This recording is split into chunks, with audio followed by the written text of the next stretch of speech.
Thank you so much for volunteering for us. We appreciate it. I'm Coach Ricardo, Journey 333 Columbia City.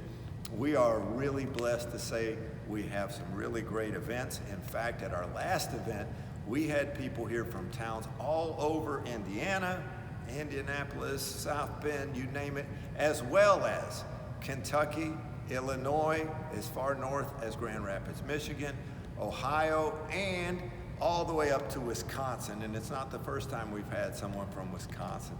So we have gotten a reputation for putting on really good events by the grace of God, and we are thankful for that. But it really comes down almost exclusively to you, the ref. You determine the large majority of whether that person has a great experience that day or not. Think about driving 2, 3, 5 hours and getting here and your ref doesn't know what they're doing, or the ref is not sure about the rules, or the ref gets in your way and you were hoping to set a new personal record. You, the ref, make a huge difference, huge impact in this person's day and their event. And by blessing them with a great event, you'll walk away more blessed as well. So I want to give you everything you need to know to have a great day reffing. Let's start right here with your tools. First up, I don't have one on, but you'll have a volunteer, a Spartan volunteer shirt. That's yours to keep. It identifies you, and we ask you to wear that so that whoever's on the course can be clearly identified as belonging on the course, and people don't think that any random individual can get out on the course. Secondly, we have a counter. We don't provide counters. They're too expensive and too easy to walk off, so we suggest that you bring your own counter, because when you're counting a rep, it gives you the ability to keep track, and if something distracts you, it's easy to keep that clicker going. Someone could call your name or bump into you, or you might just be going 6, 7, great job, keep it up, all right. And you've clicked off those 2, and if you forget what number on, you can just look down and you've got it. So, recommended but not provided for you. Secondly, this is provided. You should keep this on you. This is your referee cheat sheet, all right? There are different weights for the different categories: men 14 to 64, women 14 to 64, men 65 plus, women 65 plus. It's really tough to keep all those different things in your head, so we're giving you a cheat sheet to show you the changes you'll have to make so that you can always have the right weight, the right ram ready for that person. On the back, 13U. We haven't gotten a lot of 13U yet. We do usually have a nice handful, but when we do have them, we want to provide them. Not only do the weights change, but there's also some distance that changes on the cardio machine, so that's clearly laid out for you as well. All right, let's walk through what will happen by introducing you to an important piece of equipment, and that is the timer. You have a timer, and we will have our own backup timer at the table. When that person, please be nearby so I don't have to go calling for referees. Sure, of course, you might have to run to the restroom after you ref somebody through and stop by the hospitality room, grab something to eat or some drink, but then come right back. And if there's nobody to ref, please stay close by so I don't have to go looking, or it's really awkward for everybody when I'm on the announcement for the 50th time today going, I need a referee to the start line, referee to the start line. Right, let's make it a great event by when you're reffing and when you're done, handle your personal business quickly, then skip back up there where I can have a ref available near that starting table, all right? You'll have your timer. The table will have the timer. You're introduced to that person, and it's your chance to see if they're a first timer. Maybe you need to explain the stations or how the course works, but stay off the course while doing it. People have made the mistake in their eagerness to provide a great experience. So of course I'm not mad at them, because they're trying to have that person have a great first time race. They're showing them the course, but they're on the course, and then somebody comes flying through and they're in the way. Especially on the mile, that happens a lot, but even on the strong, people are hustling to that next station and their refs right there beside them, and next thing you know, you bump in, you're in the way of somebody trying to get their very best time. So stay off the course, but You can explain the course to them. You could even walk outside and show them the course for the mile, whatever they need. Ask them, are they modifying anything? If so, on the sheet, make sure that you check that box, modified. Whatever they need to do, that's fine, but we have to know that they're modified because we cannot enter an official Deka mark if it's a modified race. They're still gonna get their swag. They're still gonna get the shirt, the medal. We're gonna celebrate with them, take their picture. It's a wonderful accomplishment, but we're just not allowed to make it an official mark if they have modified anything. So that's you're gonna roll. I'll go 5, 4, 3, 2, 1. Make sure you're standing off to the side and out of the way when we start. And when I say 2, 1, go, that's when you start that stopwatch. Make sure as they're waiting, and I'll be helping with this, but make sure as they're waiting, they have that down and they're not touching it. They're not allowed to touch that ram until go, then they can grab it and throw it up. All right? That's how we start. So let's go through the stations. We're gonna walk over to the stations and I'm gonna show you what we do for these. Here we go. Station number 1 is the reverse lunge. Check your cheat sheet. Make sure you have the right ram waiting there for them, especially on the mile, because they'll run and then come back to it. Have that ready and point them to it. They can have that over one shoulder or they can have it behind both shoulders. They may touch their knee on the way down. Their reverse lunge knee has to go directly behind them and they have to stand straight up.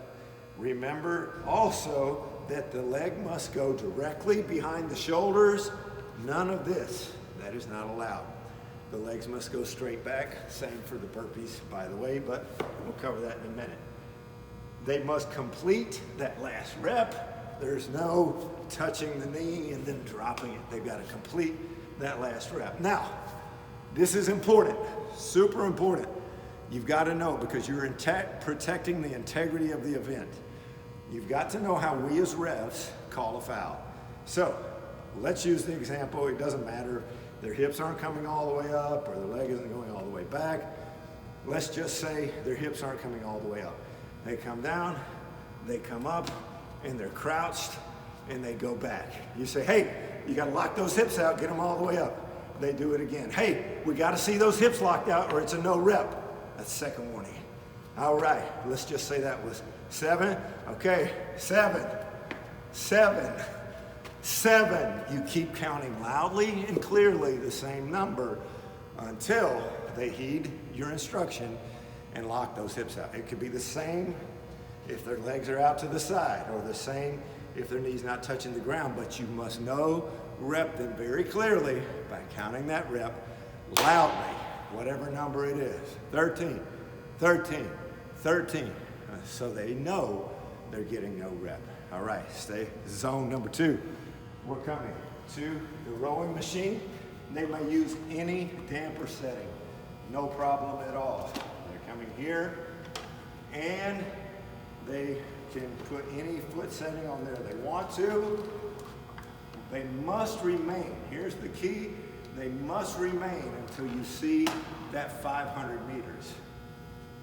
No one should ever have anything on the clock, but if you'll come here, Miss Tracy, and show, if anyone did have a few meters already on there, for some weird reason it wasn't reset, just hit that menu button for them and hit just row, okay?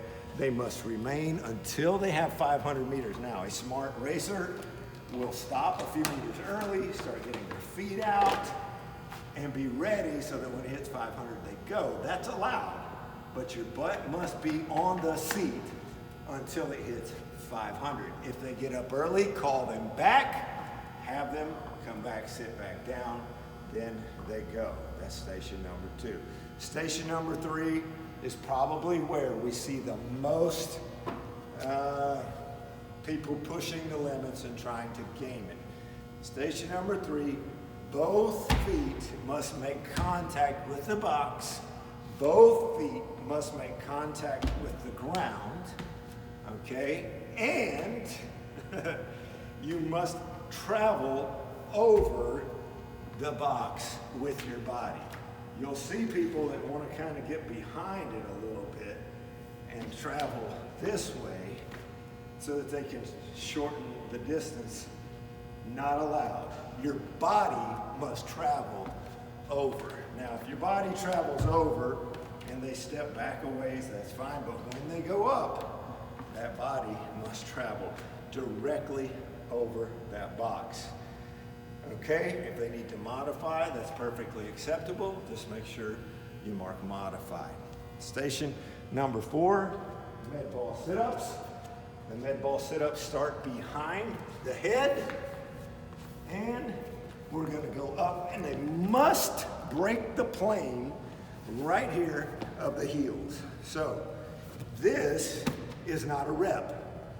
This is a rep.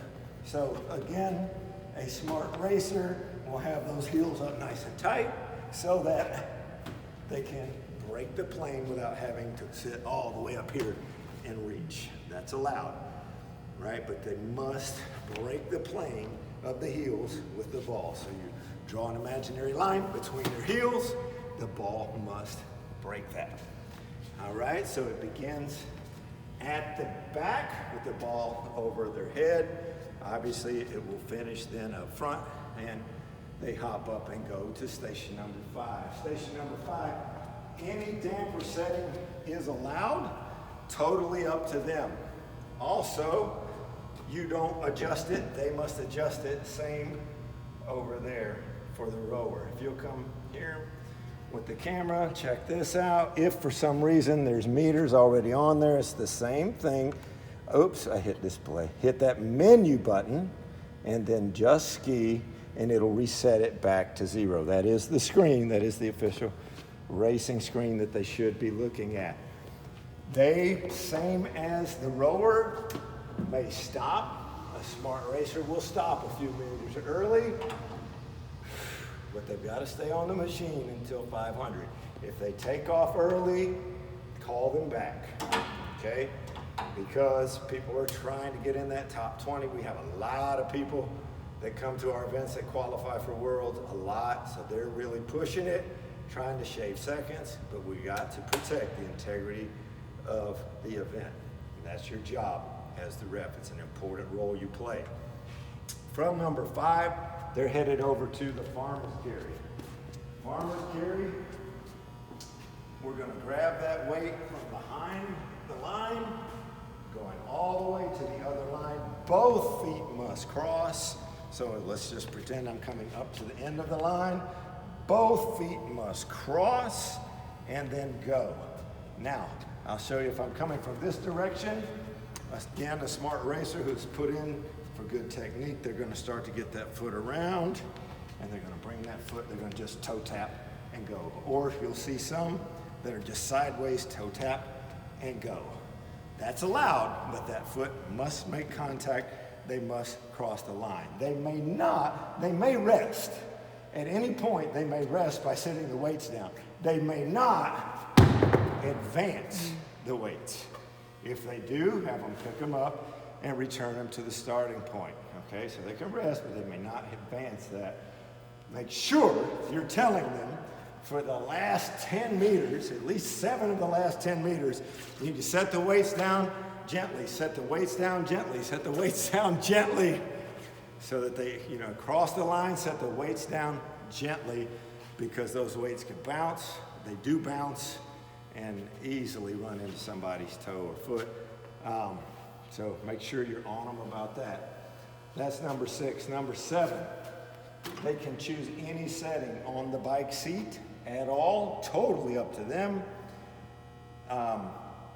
You may not set the bike seat for them, but if they have a friend and they tell you about it, like, hey, my friend's gonna set the bike seat for me, totally legit, totally legit.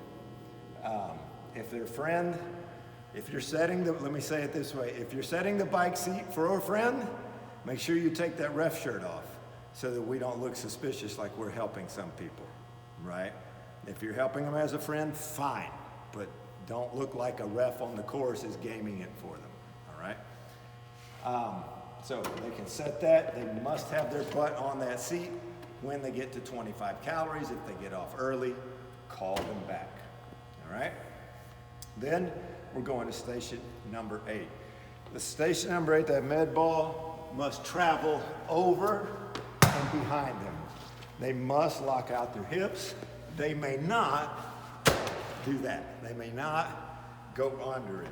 Now, a fast racer will be coming up and stepping under it like that, but that's not the same as ducking it, all right? Just tell them, stand all the way up, stand all the way up. Here's something to watch for. People that are really tired, come here and just let it roll off to the side. Nope. Nope, that's a no rep. It's got to go behind the shoulder, behind. Okay, that's number 8. Number 9, we're coming here to the tank.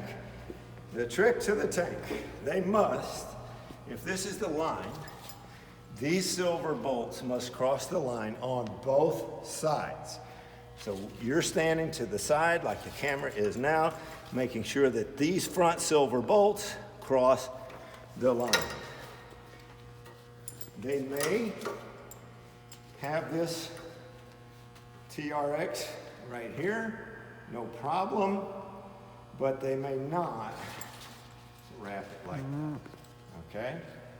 So when they leave, you might want to just set it for the next person here, or if you're ahead of a person you're reffing, set it here. Sometimes people will do that, and that's super irritating.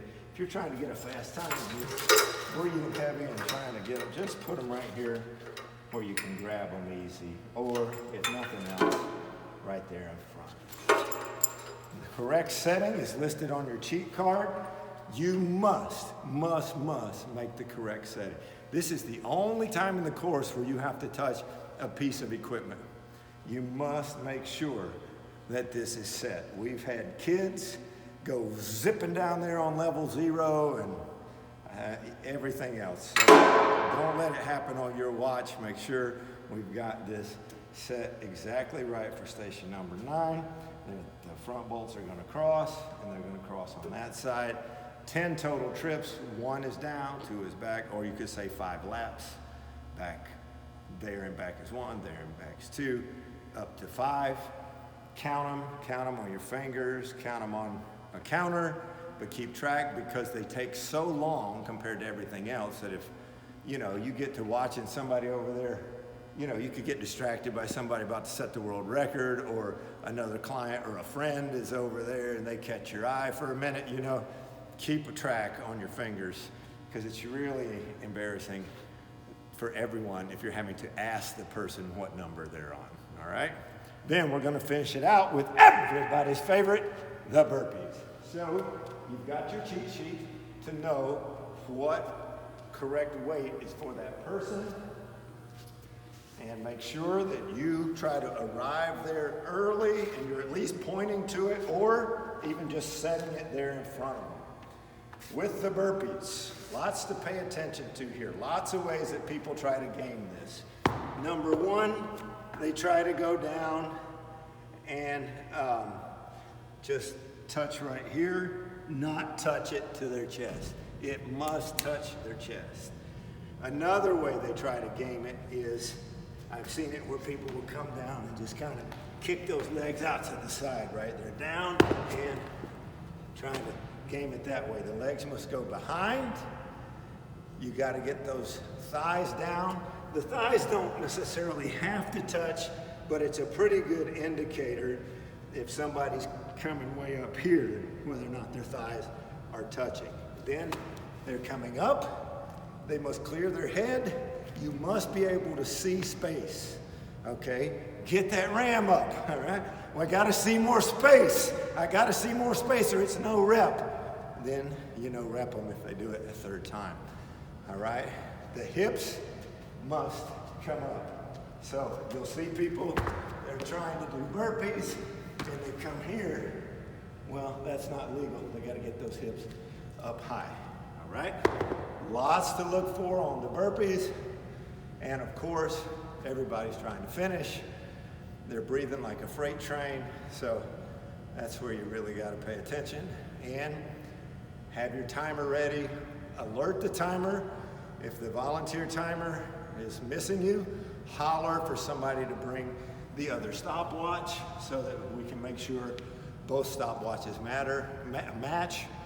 Obviously, very easy for the stopwatch to get bumped when you're out on the course refereeing and all that's going on. When it's done, lead them over. They're gonna wanna lay there and die for a minute. Just tell them they gotta die outside the course, all right? But try to get them over. Let them know. If someone, you'll have people who wanna take 10 minutes of laying around and whatever. That's, their business, it's their life. But you gotta get back to the course. So if you have somebody who wants to lay around and this is gonna take more than a minute or two, then you just gotta tell them, hey, your shirt and medal are there by the word wall. When you're ready, go get your shirt and medal. Give them an ice cold towel, and then again, bathroom, break room, whatever, come back to the timer's table, because I'm probably gonna be needing you, all right? And that's the flow for your shift. As volunteers, we need you to run in your volunteer heat and make sure you're not volunteering during a time where you're signed up to run. So don't volunteer for a time that's during your volunteer heat. All right, we appreciate you. Thank you for making Journey what it is. Be the best part of somebody's day.